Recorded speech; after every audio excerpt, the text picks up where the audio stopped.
Hello and welcome, I'm Joshua Barnes, and today we will dive into an interesting discussion on a new Chinese development called DeepSeek, which has sent waves through the tech world and the markets. A groundbreaking development is shaking the tech world. A Chinese-made AI model, DeepSeek, has surged to the top of Apple Store downloads, disrupting markets and stunning investors. Launched on January the 20th, DeepSeek has captivated AI enthusiasts and sent shockwaves through the global tech industry. Its impact has been dramatic. On Monday, Nvidia lost a record $600 billion in market value, the largest single-day drop in US history.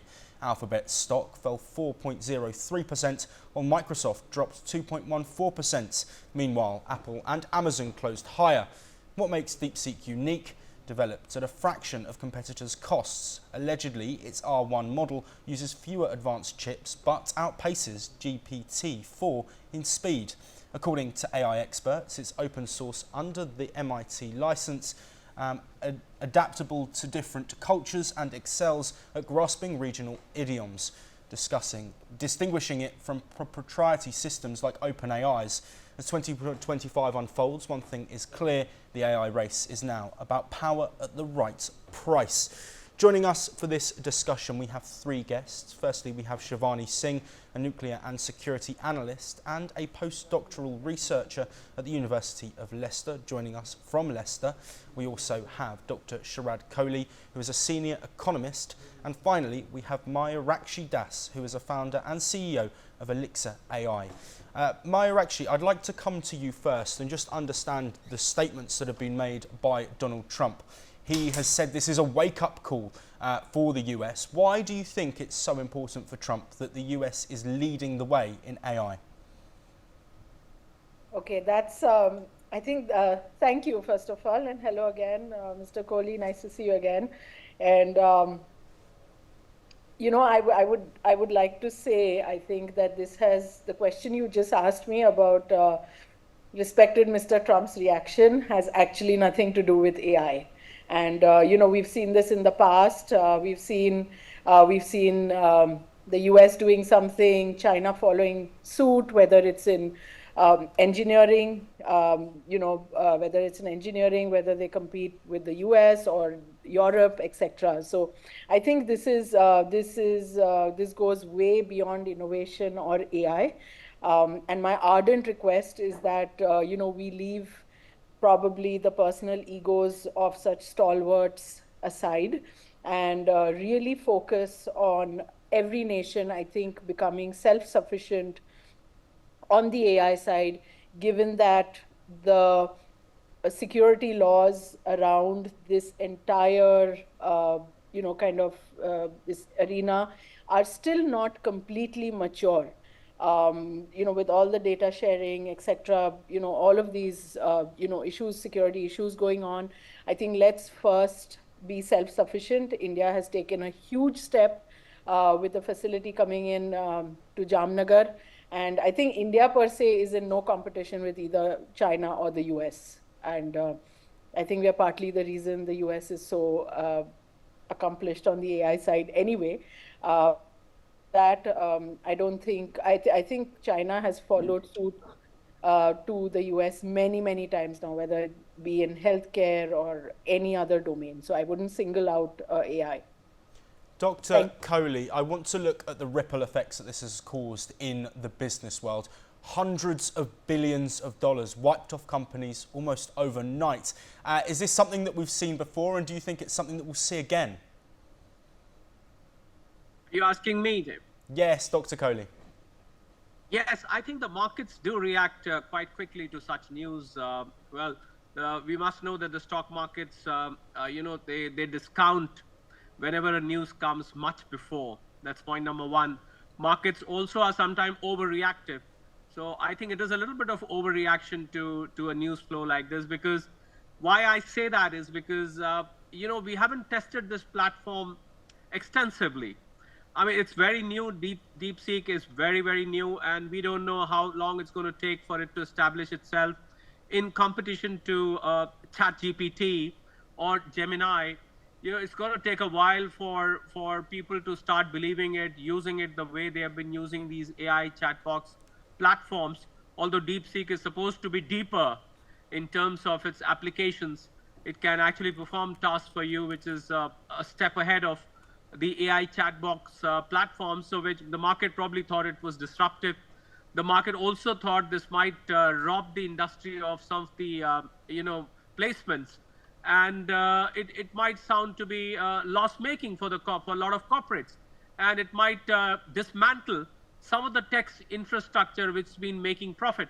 So the markets reacted to that, but I think the reaction is a bit premature. But that's how the stock markets react. Answering your question, if this has happened before, yes, it happens many a times. The markets do have those kind of losses on a single day, but they also bounce back. Take, for example, the Indian stock markets. They came back. I mean, they were sharply down yesterday, and today we saw some kind of recovery. And we should also not forget that a larger part of the market is speculative. So the speculative element takes away some of your profits. And then, there's something called short covering. When you oversold, you tend to buy it the following day and you recover those losses. So I really don't think we should take the market reactions very, very seriously.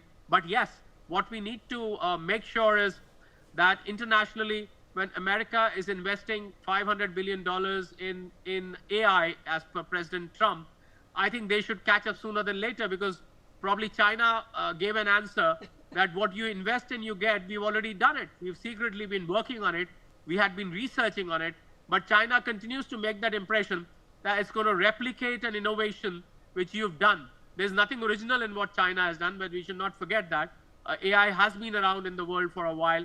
China only improvised on it, which is so much like China, I would say. But then it has sent ripples around the world, and it is sounding disruptive.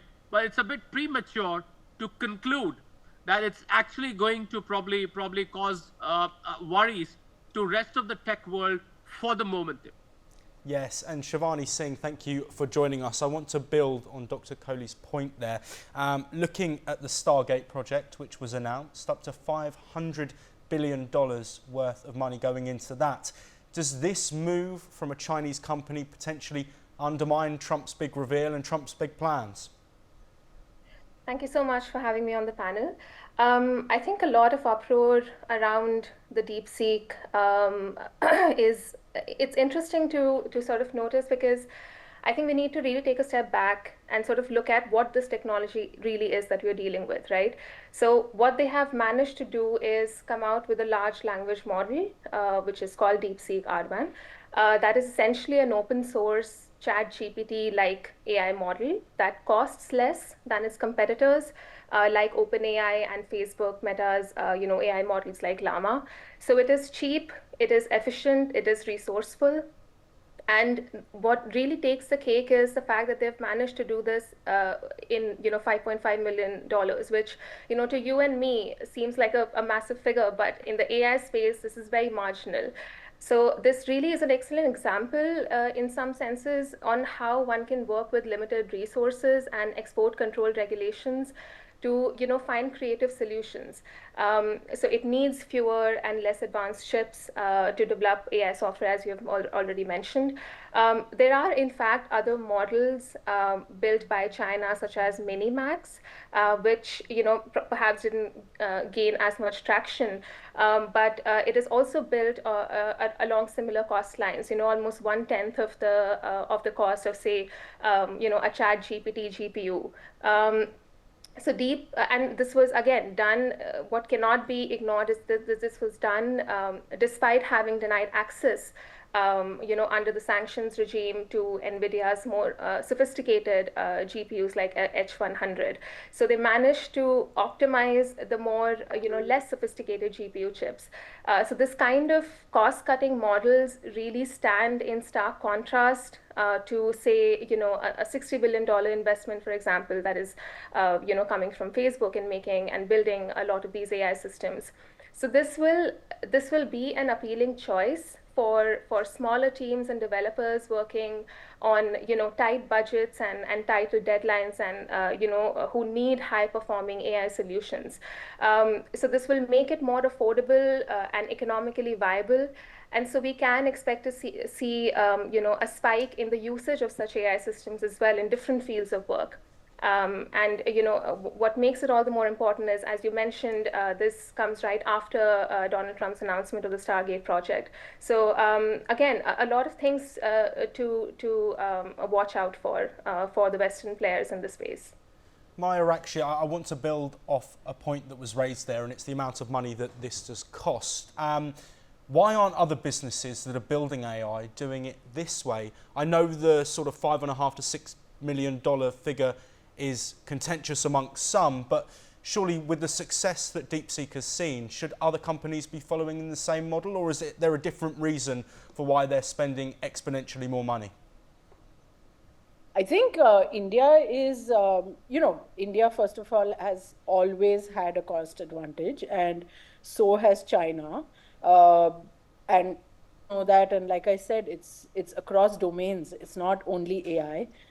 China killed the engineering market. They got in there. They pitched rock bottom turnkey engineering project, so-called billion-dollar engineering projects, and at minuscule prices, and also killed maybe countries like Germany, being an engineering hub. So they have done this before.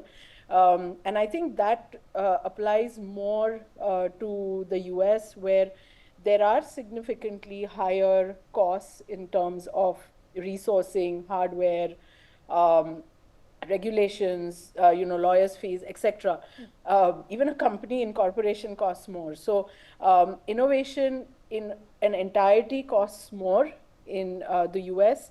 I think India is bang on. I mean, the facility in Jamnagar is going to be probably 100 CR, which is little bit more than what China is coming up with, has spent, is a little bit more than $6 million.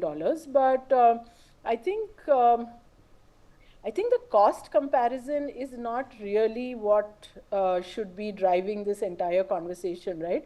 I think quality and innovation over what is actually being spent is to be seen here. Is the deeps of the world, are they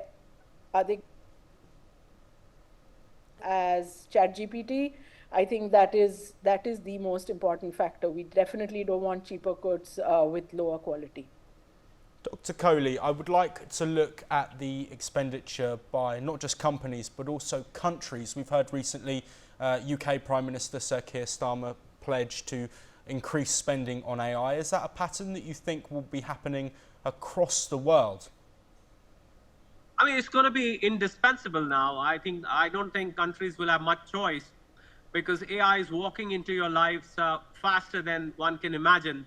It's getting into the technology. It's getting into so many aspects, where you don't even know. Whether it's medicine, whether it's defense, whether it's telecom. It's just about walking into your lives faster than. So I feel that countries will have to make investments. Companies will have to think of advancement projects, and there's no choice. I would like to make a quick comment about the Chinese cost. Whereas I respect what Shivani and Mayurakshi said, I think they would also agree with me that not that everything comes from China can sometimes be believed, because one of my fellow panelists in one of the earlier shows on your sister channel was saying, I mean, we were trying to make a calculation, 20 chips at 2 million, so it comes to about 40 million.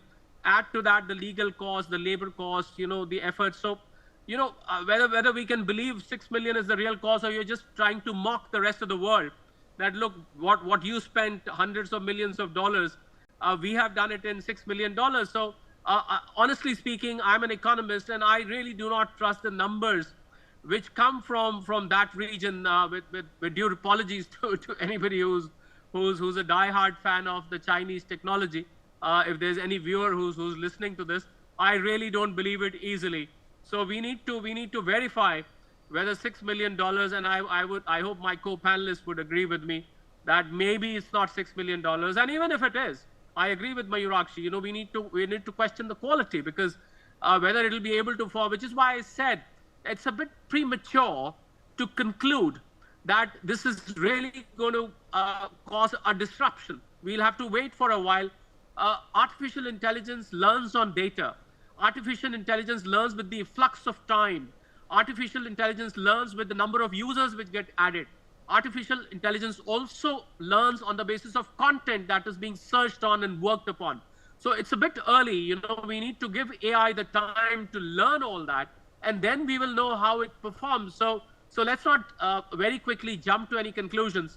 But as far as America is concerned, I think America should be having some sleepless nights, because on one side, when President Trump announced $500 billion, the very next day, China comes out and makes a declaration.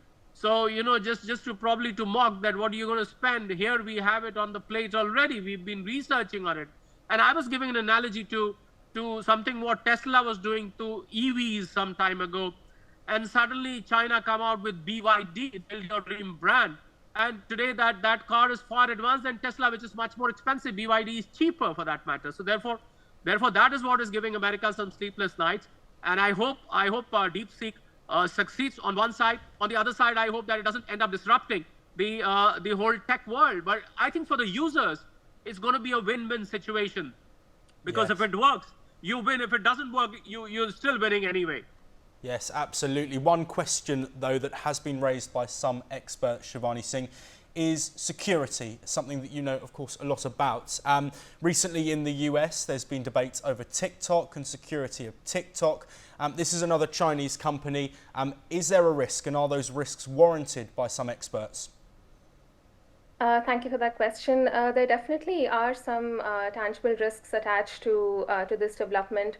I just want to quickly add something to what has been said by both of our panelists, and I completely agree. While we might appreciate what China has done, there definitely are. We have to see it in a critical light, because both countries have prowess in AI technology, which, we were talking about AI relevance in today's day and age.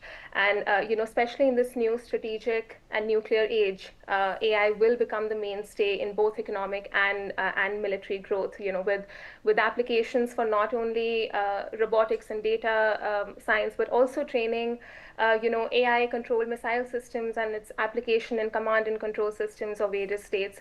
So, a lot of people are also touting it as, the new technological Cold War. But going back to your privacy question, there are some privacy concerns, because the data centers are based in China. So whatever information is coming out of there, how that information is being tweeted, a lot of it is it's unknown. Also, what is unknown is, we are not sure if the version of DeepSeek that you and I can access is different from the version that probably is running in China. So there are these questions that need to be answered. But especially on privacy concerns, I would like to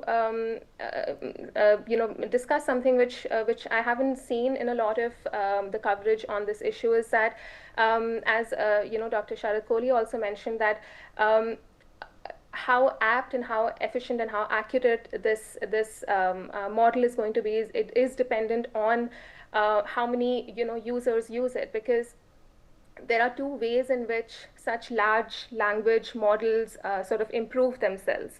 So one is obviously the new information on the internet, which these systems sort of continuously parse through, and then the second way is the more number of users who are inputting prompts, and the kind of feedback they get.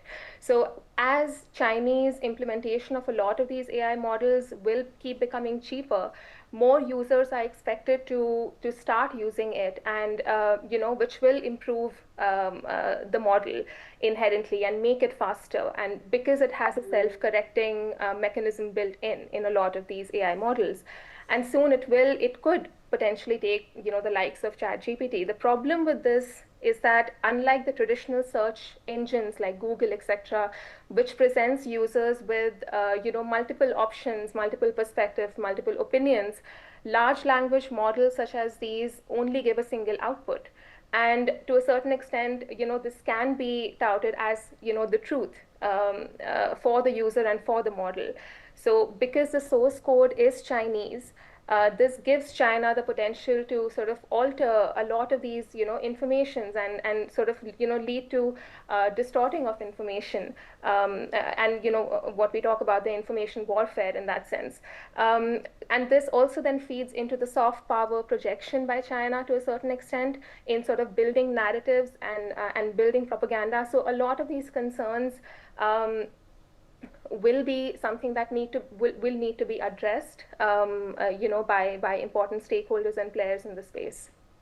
Yes, absolutely. With just a couple of minutes left of this debate, Maya, actually, to finish off, we know there has been a cyber attack on DeepSeek in the last few days. Is there a risk, one, to any users, but also what impact could this have on the operations of the software? So that's, I think, a deeply concerning question. And I started my comments here by saying that now that, and unfortunately China has that kind of a reputation, I would be a little skeptical of really using this, only because I have no idea about the data security norms in China.